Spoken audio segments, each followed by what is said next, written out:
За сайн байцгаана уу багш нараа. Өмнөх видеогоор би онлайн курст хэрхэн агуулга нэмэхийг тайлбарласан бол одоо энэ хичээлээр онлайн курстэй суралцж байгаа хүүхдүүдийг хэрхэн үнэлж дүгнэж болох юм бэ? Онлайнаар хэрхэн үнэлгээний квизүүдийг оруулах юм бэ гэдгийг тайлбарлая. За би энэ онлайн курсүүд рүү орсон байна. За би өөрийнхөө жишээн дээр авъя. За би 9 дугаар ангийн хувьд бол 9 дугаар ангийн ICT гэсэн хичээлийн хувьд онлайн курс үүсгэсэн байгаа. За энэ курс руу ороод үзье. За энэ курсын хувьд дандаа суралцах гэсэн командыг дарчээ. Энд үндсэндээ 3 бүлэг сэдв орсон байна. Input device, output device, storage device гэсэн 3 бүлэг сэдв ард нь ингээ хугацаатайгаар орсон байна. За энэ бүлэг сэдвийн хүрээнд бол дараах агуулгуудыг судлах юм байна. Нэгдүгээр бүлэг сэдвийн хүрээнд input device, data measuring units, effects of ICT гэсэн 3 мэдээллийг судлаад за ингээ агуулгын хувьд болцсон гэж бол одоо хүүхдүүдтэй энэний араас input device гэсэн бүлэг сэдвийг чи хэр ойлгосон байна вэ гэдгийг үнэлье гэж бодъё. За ангийн тулд LMS систем рүү орно. За LMS системд маань 2 модуль байгаа. Quiz LMS гэсэн 2 модуль байгаа. За ерөнхийдөө үнэлгээний материал оруулах үндсэндээ 2 арга байгаа. Үүнээс эхний арга нь бол энэ шууд Quiz гэсэн модулаа ашиглаад оруулчих болно. Мөн LMS дээрээ агуулга нэмдэг шиг Quiz гэсэн сонголтыг сонгоод оруулж болно. Ер нь бол аль алинаар нь оруулах болно. Нэг сүртэй айхтар ялгаа авахгүй. За би одоо эхний аргыг тайлбарлая. Quiz гэсэн модулаар LMS систем рүүгээ хэрхэн үнэлгээний материалаа quiz-үүдээ хэрхэн оруулах вэ гэдгийг тайлбарлая. За quiz гэсэн модуль руугаа орчин. За quiz гэсэн модуль маань уншиж байна. Интернетээ орд жоохон муу гад байна уу. За энэ дээр нийт үүсгэсэн асуултууд гарч ирнэ. Одоогоор багш нар quiz үүсгээгүй байгаа учраас математик 6 гэсэн quiz-үүд л харагдаж байна. За энэ дээр шинэ quiz оруулах grade гэсэн командыг сонгоно. За grade гэсэн командыг сонгосноор дараах тохиргооны хэсэг гарч ирнэ. За энэ дээр name гэсэн талбар хамгийн чухал талбар байгаа. За name гэсэн талбарт юу бичих вэ гэхээр ямар сэдвийн үнэлгээний материал юм бэ гэдгийг бичиж өгнө. За би жишээ нь эхний энэ бүлгийн input device гэсэн бүлгийн үнэлгээний материалыг оруулах гэж байгаа учраас энэ дээр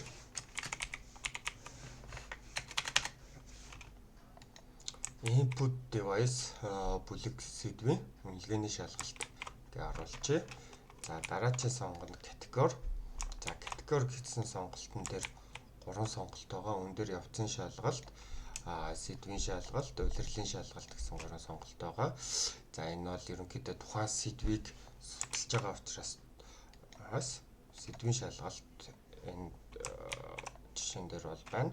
За энэ configuration гэсэн сонголтын дээр үндсэн 3 сонголт байгаа. За энд selected question гэх юм бол энэ нэг таны яг боловсруулсан дарааллаар quiz чинь харагдана.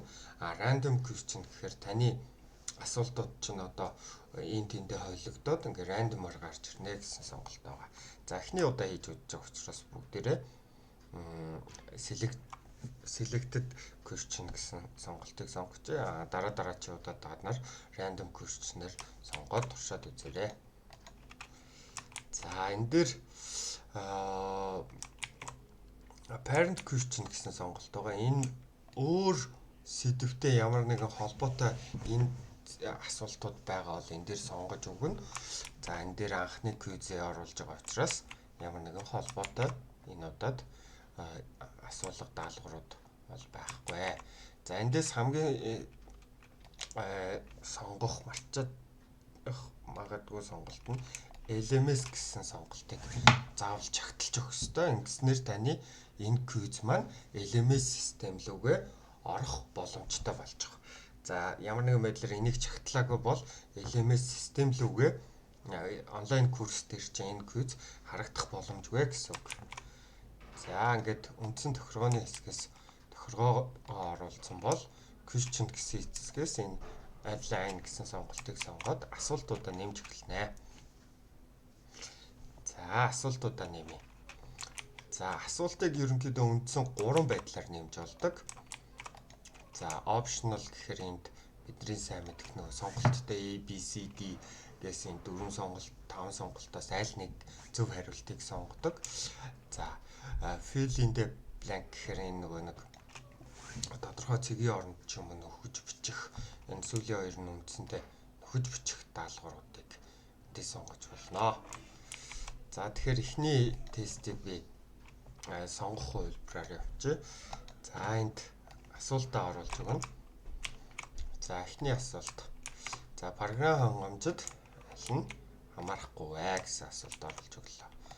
За хариулт маань за Word гэсэн сонголтоос grade энэ дээр хариултаа оруулж өгнө. Answer гэдэг дээр за grade гэдэг дээр оноогоо оруулж өгнө.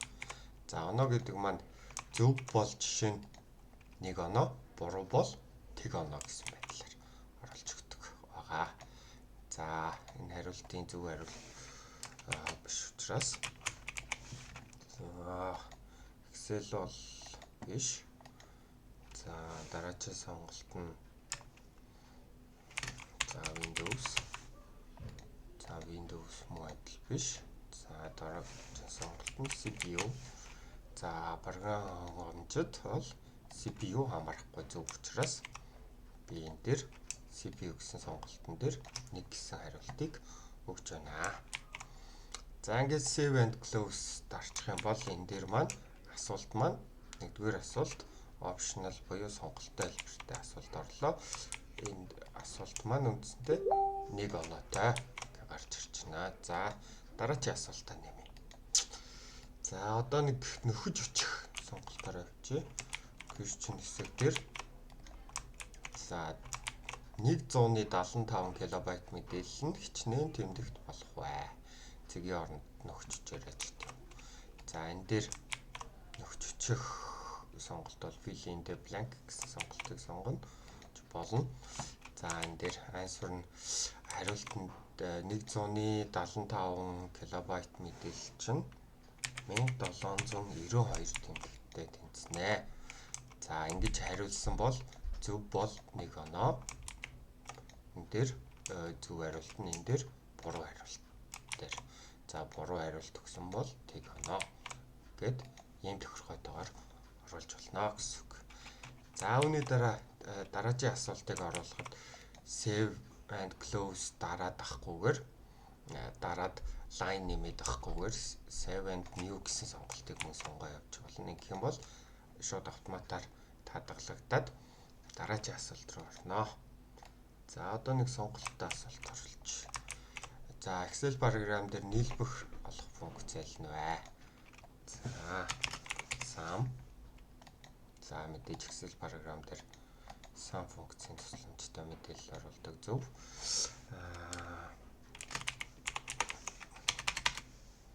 Count тэг байна. Count. За энэ сонголтоос тэг. За орчин average гэж оруулчих. За энэ бол дундаж болох функц учраас биш. За max гэж оруулчих. Энэ бол тэг ийм байдлаар зөв хариултаар. За эндээс ерөнхийдөө 2 хариултын хувьд зөв гэх юм бол за энэ дээр дахиад нэг функц оруулчих. Sum if энэ нөхцөлтэйгээр нэмэх үйлдэл байгаа. Тэгэхээр ерөнхийдөө нэг тестэн дээр 2 болон түүнээс дээш хариулт зөв байж болно гэсэн үг юм.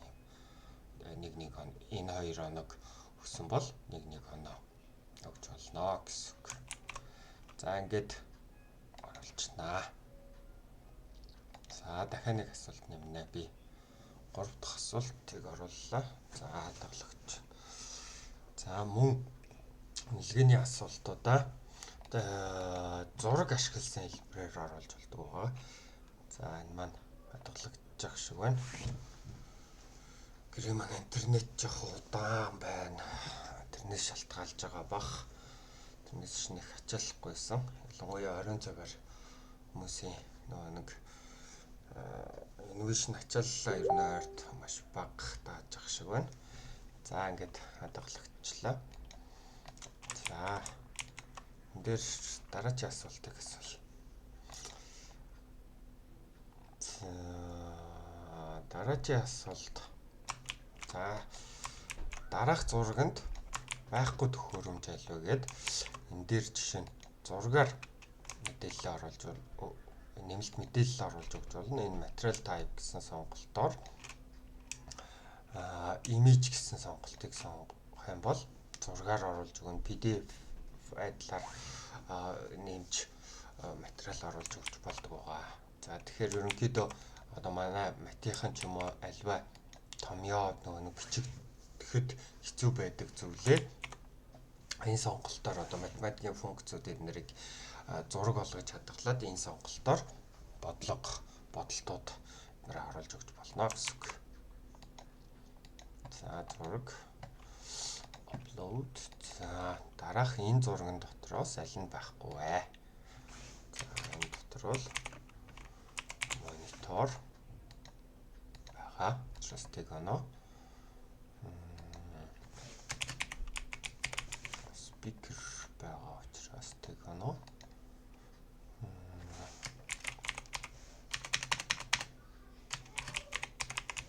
Принтер мөн байгаа учраас тэг оноо. За зүгээр л тэг байна. Зурган дээр чинь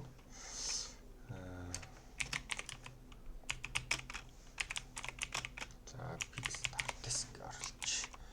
За энэ зөв хариулт учраас 1 оноотой. Ийм байна гэх байдлаар гэх мэтчлэн үнэлгээний асуултуудаа оруулж байна.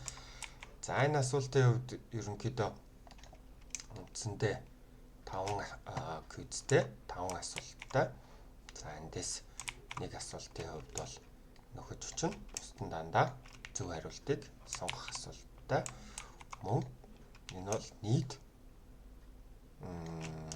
5 асуулттай 5 онооны хасгалангаа орж байна. За ингээд асуултуудаа оруулаад өгсөн бол за энэ result message гэдэг хэсэг дээр энэ дээр 0-оос 50% гүйцэтгэлтэй бол тухайн суралцагчид тийм мессеж өгөн 50-аас тэдэн хувь юм ингээд нөгөө гүйцэтгэлийн төвшнгөөр нь сурагчдад фидбек байдлаар мессеж явуулдаг юм боломжийг хийж байгаа. Одоохондоо энэ хэсэг маань дуусаагүй засвартайгаа байгаа учраас энэ хэсэг лөө одоохондоо бити ороорой. Ер нь эх 7 хоногийн цаа 7 хоногоос эхлээд энэ үнэлгээний систем дээр гарсан энэ өөрчлөлтүүд дуусчих юм бол энэ хэсэг дээр хэрхэн тохиргоо их вэ гэдгийг зааж өгнө. За бидний одоо гол тохируулах хэсэг бол тухайн юугаа QZ хэрхэн харагдах вэ гэдгийг тохируулж өгнө. За ингээд тохируулахдаа дараах байдлаар тохируулна. За энд previous за эхний сонголтыг бол заавалж чагтлана. Энэ бол нөгөө бүх асуултууд ерөнхийдөө харагдчих байна. За сурагчдад зөв болон буруу асуултуудыг мэдээлнэ гэх юм бол энэ хоёр сонголтыг сонгоно. За дараачих нь болохоор за энэ бол тест хийгээд болсны дараа гарч болно. Time configuration гэдгийг чагтлаад энэ дээр тухайн тестийг хичнээн минут ажиллах юм бэ гэж жишээ нь оруулж 40 минут. За ерөнхийдөө тестийн хэсэг маань харьцангуй засаж байгаа учраас та бүхэн эхний ээлжинд энэ сонголтыг сонгоод энэ хоёр сонголтыг сонгоод хугацаагаа оруулаад энэ сүүлийн сонголтыг сонгоод ерөнхийдөө тохиргоогоо яг дефолт энэ тохиргоогоор хийгээд яваарай. Тэгэх юм бол ямар нэгэн байдлаар таны тестэн дээр одоохондоо алдаа гарахгүй. Бусад тохиолдлуудыг нэг засвар хийж байгаа учраас одоохондоо бас зарим модулууд нь дээр засвартай байгаа учраас сонгож болохгүй байгаа. Гэхдээ удахгүй ойрын хугацаанд энэ алдаанууд арилнаа. За ингээд сонгогдсон бол дараагийн тохиргол starting page. За энэ бол тухайн сэдвийн хүрээнд одоо нэгсэндээ энэ quiz маань ямар тийм гарчигтайгаар гарч ирэх вэ гэсэн юугаа сонголт байгаа. За энэ бол жишээ нь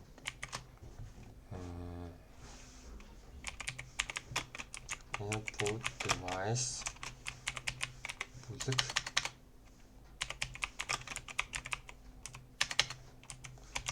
үйлдвэрлэж юм уу?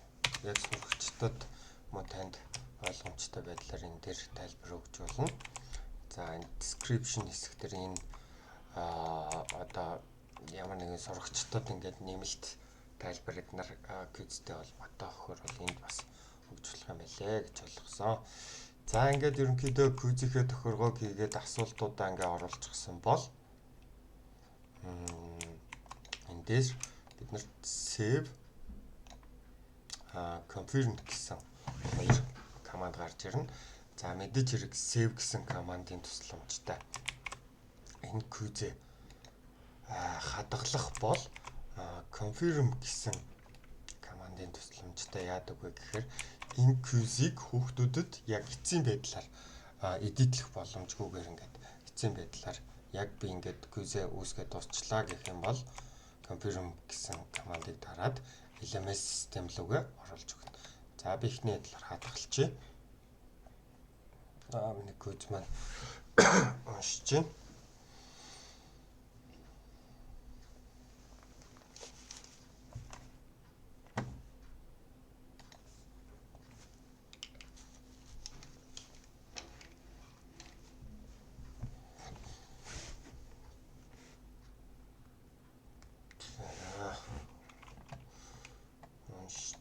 За ерөнхийдөө бол одоо бид нар quiz үүсгэсэн тохиолдолд тэр input device гэсэн хэсэг дээрээ энэ донд ерөнхийдөө үндсэндээ үүсгэсэн quiz-ийг оруулах юм бол энэ input device гэсэн бүлэг сэдвийн шалгалт орно гэдгээр тохируулж өгөх хэрэгтэй болно гэсэн. За хадгалаа дуусчлаа. Би шалгалтын материалуудаа ерөнхийдөө оруулаад дуусцсан гэх юм бол хамгийн сүүлд энд confirm гэсэн сонголтыг сонгоно. За confirm гэсний сонголтын дараа view exam гэсэн сонголт гарч ирнэ. За энэ view exam гэсэн сонголтыг гарч ирвэл за энэ бүлэг сэдвийн шалгалт чинь ийм хугацаанд авагдана гэд та ерөнхийдөө таны бүлэг сэдвийн шалгалтыг хэрхэн сурагчдад харагдах вэ гэдгийг харуулна. За start exam гэд эхлүүлээд үзье. За энд эхний асуулт маань гарч ирж байна. За эхний асуултанд CPU.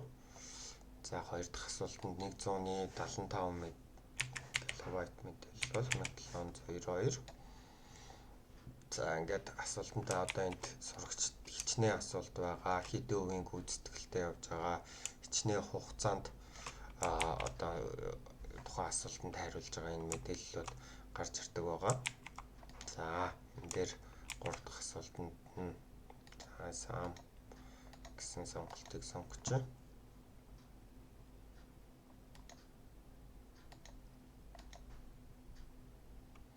За 5 дахь асуулт зургаар оруулсан сонголт маань зургийн мэдээлэл маань өгөгдөд дараах зурганд ингээ байхгүй төхөөрөмжийг сонгоорооч гэх юм уу ийм байдлаар гарч ирнэ. Зургтай асуултууд бол иймэрхүү байдлаар орох юм байлээ. За дараагийн за энэ төхөөрөмж fix start хэсэг. За энэ дээр алдчих ялбар. За finish гэхэд энэ дээр ерөнхийдөө хичнээн асуултаас 5 асуултаас ийм алдсан байна. Ерөнхийдөө таны гүйцэтгэлийн түвшин 80% байна. За буруу хариулсан асуулт хариулт зөв хариулсан хариултуудыг ингээ харуулад явдаг байгаа. За ингээд тесттэй шалгаад үзсэн бол окей болж гэнэ гэж үзвэл одоо LMS систем рүүгээ оруулна. LMS рүүгээ оруулахдаа мэдээч LMS гэсэн модулаа сонгож чинь бид нар. За LMS гэсэн модулаа сонгоод өөрийнхөө үүсгэсэн курсыг сонгож чинь. За минийх бол IT 0417 IGCS 1 гэсэн курс байгаа. За энэ дээр курсын материалуудаа бид нар ингээд оруулчихсан байгаа. 3 бүлэг сэдв байна. За бид нар эхний бүлэг сэдвээ сонголоо. Эхний бүлэг сэдвийн хүрээнд дараах input device гэсэн бүлэг сэдвийн хүрээнд дараах шалгалтыг авна гэж үзвэл тухайн бүлгээ сонгоод онлайн гэдэг яг агуулга оруулдаг шигэ нэмчин. За энэ бол RMB хувьд бол sequence нь 4 байна. За энэ дээр grid and edit гэсэн шинээр үүсгэх гэсэн сонголтыг сонгоод за input бүлэг сэдвийн шалгалт энийгээ preview хийж мэдээж харуулна. Энэ сонголтыг сонгохгүй бол нөгөө агуулга маань харагддаг. За энэ документ гэсэн сонголтоос бид нар өмнө видео ч юм уу PDF файл оруулдаг байсан бол эндээс Qt гэсэн сонголтыг сонгож байгаа. За Qt гэсэн сонголтоо сонгоод Qt дотор маань энд бол input device бүлэг сэдвийн шалгалт гэд бидний өмнө сая үүсгэж өгсөн юу маань ороод ирчихсэн байна. Qt гэсэн модуль дотор үүсгэсэн шалгалтын материал маань ороод ирсэн байна. Эндээсээ бүлгийнхээ шалгалтыг сонгочих. За total time гэдэг дээр энэ хүүхдүүд хичнээн минут өгөх шалгалт юм бэ гэдгээ тохируулж өгнө. За энийг 5 асуулттай учраас нэг 15 минут ч гэх юм уу. За attempt reward нь хичнээн удаагийн оролдлого хийж болох юм бэ тухайн суралцагч. За нэг удаа гэх юм бол суралцагч нэг удаа л зөвхөн оролдлого хийн. За энэ алдаа гарч магадгүй 3 удаагийн оролдлого гэдэг ихний удаа амжилт сонгочих. За ингээд save дарах юм бол за энэ дээр бүлэг сэдв дээр маань input device бүлэг сэдвийн шалгалт гээд quiz маань нэмэгдсэн байна. Энэ дээрс одоо бид нэр preview гэсэн сонголтыг чагтлаад save дараад энэ курсаа хадгалчих юм бол тухайн за энд одоо курс руугээ шинээр ороод үзье. Gradius ICT 0417 за үргэлжлүүлэн судлах input device гэсэн бүлэг сэдвийн хүрээнд бүлэг сэдвийн шалгалт маань quiz хэлбэрээр 15 минутанд ашиглах quiz хэлбэрээр орсон байна. Ингэж орноо. За ингээд шалгалтын материал ажиллаад үзье. Энэ дээр нэг зүйл нь болохоор өөрийнхөө ирэхээр өөрийнхөө шалгалтыг ажиллах боломжгүй учраас ингээд таны шалгалтын материал ингээ хоосоо харагдана.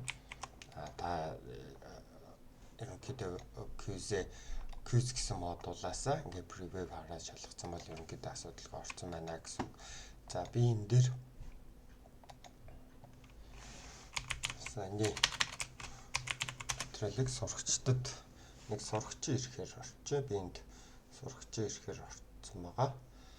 7-гийн ангийн сурагч Гүнчин лам гэдэг сурагчийн ирэхээр орсон байгаа. За энэ модуль дээр маань.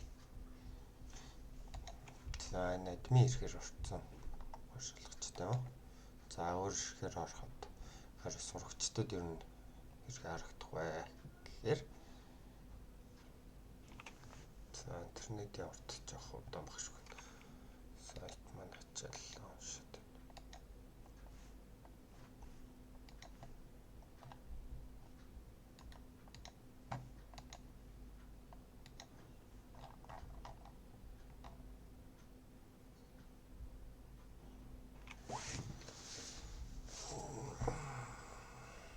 За сурагчдын ирэхээр ороод харахад quiz маань яг багш харагддаг шиг харагдана. Энэ тэгэхээр тань дээр ягаад ингэж нөгөө нэг бүлэг сэдвлүүгээ орохоор харагдахгүй байгаа вэ гэхээр энэ нөгөө нэг LMS систем лүгээ та өөрийнхөө ихээр нэвтэрсэн бол өөрийнхөө курс дээр ороод шалгалт өгөхөд ингэж харагдсан мөлий. Ерөнхийдөө энийг бол ойрын хугацаанд бас засна гэсэн бодолтой байгаа. Өөрийнхөө курс дээр өөрөө сууж болдог тийм эрхийг тохируулж өгнө гэсэн үг. За ерөнхийдөө өөрийнхөө нөгөө нэг дээр квиз гэсэн модулаасаа Web exam гэсэн сонголтоор өөрийнхөө квизийг ерөнхийдөө арчиж болно. Ийм байна. Одоо хүүхдүүд яг л ингэж харагдана гэсэн үг юм бол.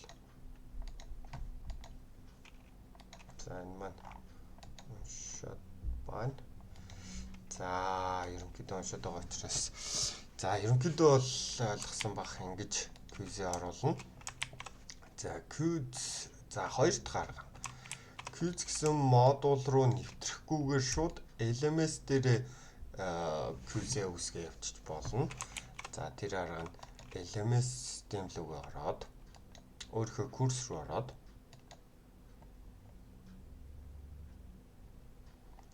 за энэ курс дотроос курсын материал. За би эхний бүлэг сэдв дээр үнэлгээний материал оруулсан бол хоёр дахь бүлэг сэдв дээр одоо LMS-ээс өөрөөс нь квиз үсгэж үзүүлээ. За output device гэсэн сонголтыг хоёр дахь бүлэг сэдвээ сонгох чинь энэ дээр introduction гэсэн ганц л агуулга орсон байна 30 минутын. За энэ дээр шууд үнэлгээний материал оруулъя гэвэл за энэ дээрээ create new. За энэ бол output гэсэн хоёр дахь бүлэг сэдвийн үнэлгээ сэдвийн шалгалт.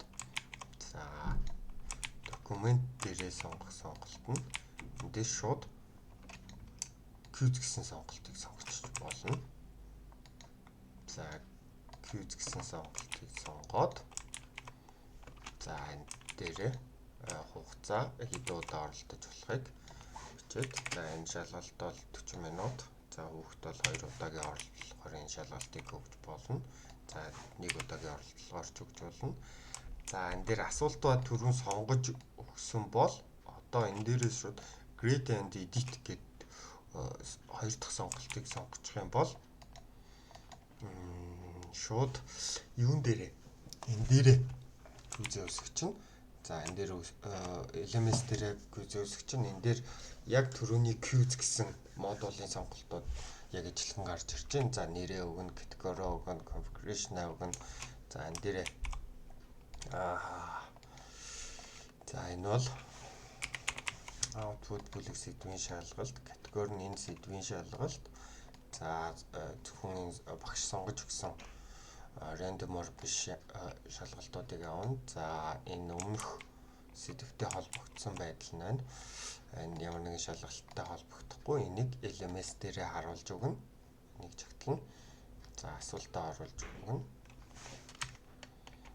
За энэ дээр ямар асуулт? За би бэлэн байгаагаар нь саяны асуултуудаас оруулж байна.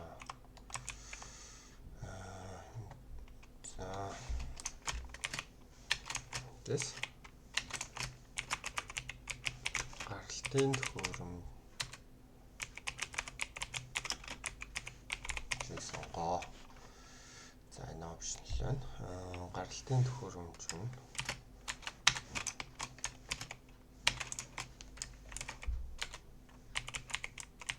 монитор. За монитор бол гаралтын төхөөрөмж. За random access memory энэ бол боловсруулах төхөөрөмж. Гаралтын төхөөрөмж биш. За өөрчн keyboard. За энэ бас мөн гаралтын төхөөрөмж. За ингээд. За энийг хоёроос л дагаар л оруулж.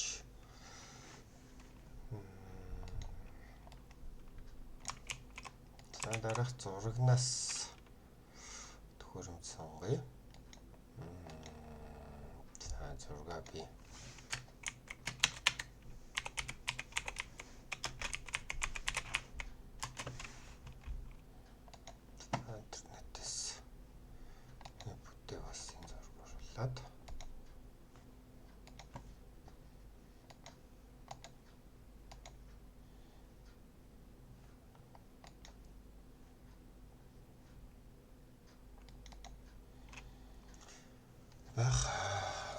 Түүнд байхгүй төхөөрөмжийг оруулаа гэж нэнгэл монитор.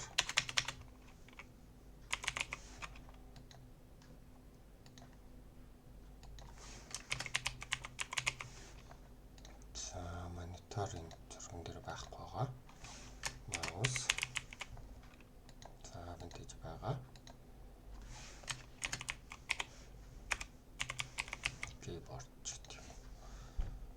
За ингээ оруулж. За ингээд шалгалтын материалаа оруулаад дууссан бол яг түрүүнийх шиг confirm гэсэн товчийг дарна. Тэгснэр таны шалгалтын материал чинь танд тухайн энэ юун дээрээ орох боломжтой гэсэн үг. За би энэ дээр бас configuration хэсэг дээр тохиргоонууд байгаа. Энэ тохиргоогоо хийхээ мартаа confirm дарсан байна. За энэ дээр эхний энэ сонголтыг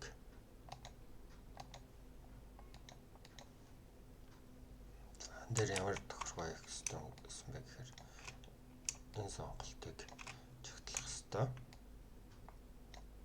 Хоёр дахь сонголт, гурав дахь сонголтыг сонгоод за low exceed гэдэг сонголтыг сонгоод энэ шалгалтын материалыг хүүхэд хичнээн хугацаанд одоо 30 минут 40 минут ажиллах вэ гэсэн сонголтуудыг сонгоод save дарах хэрэгтэй байсан шүү. За энийг publish гэсэн командын төсөлмжтойгоор publish дараад тухайн хэлгээний материалаа хадгалчихнаа. За preview save гэх юм бол тухайн хэлгээний материал маань энэтэй адилхан энэ дотор маань хоёр дахь бүлэг сэдвийн шалгалтаар орж ирж байна. Мөн адилхан маань энэ quiz гэсэн модуль дотор маань давхар хадгалагдсан байгаа. Тэгэхээр ерөнхийдөө нэг quiz-ийг хоёр талаас нь LMS-ээс юм уу quiz-ээс аль нэгнээс нь үүсгээд курс руугээ алингаар нь ч оруулж болно гэсэн үг. За ерөнхийдөө товчхондоо бол тохон бүлэг сэдвүүд юм байгаа. За энд ороод манай уншчихсан байна. Тухайн шалгалтаа сонгоод энд би өөр хэсгээр орсон байна. Хүүхдүүд дараах байдлаар харагдана. Дараах програм амжилттай аль нь амарахгүй вэ? Гэвч юм аа.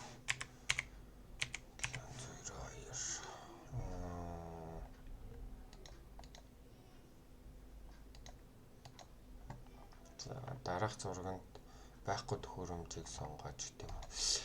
Ингээд шалгалтын материал дээр шалгалт хүүхэд ингээд ажилласан тохиолдолд нийт 5 асуултаас зөв хариулсан юм байна.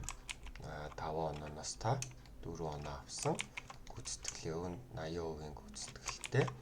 За ерөнхийдөө буруу хариулт нь би ийм sum if гэсэн энэ хариултыг сонгоогүй байна. За энэ 3 асуултанд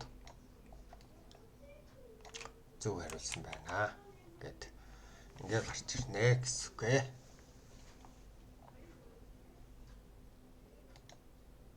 За ерөнхийдөө ойлгомжтой бол нэгтгэхийн худлаар уулзцаая. Анхаарал тавьсан баярлалаа.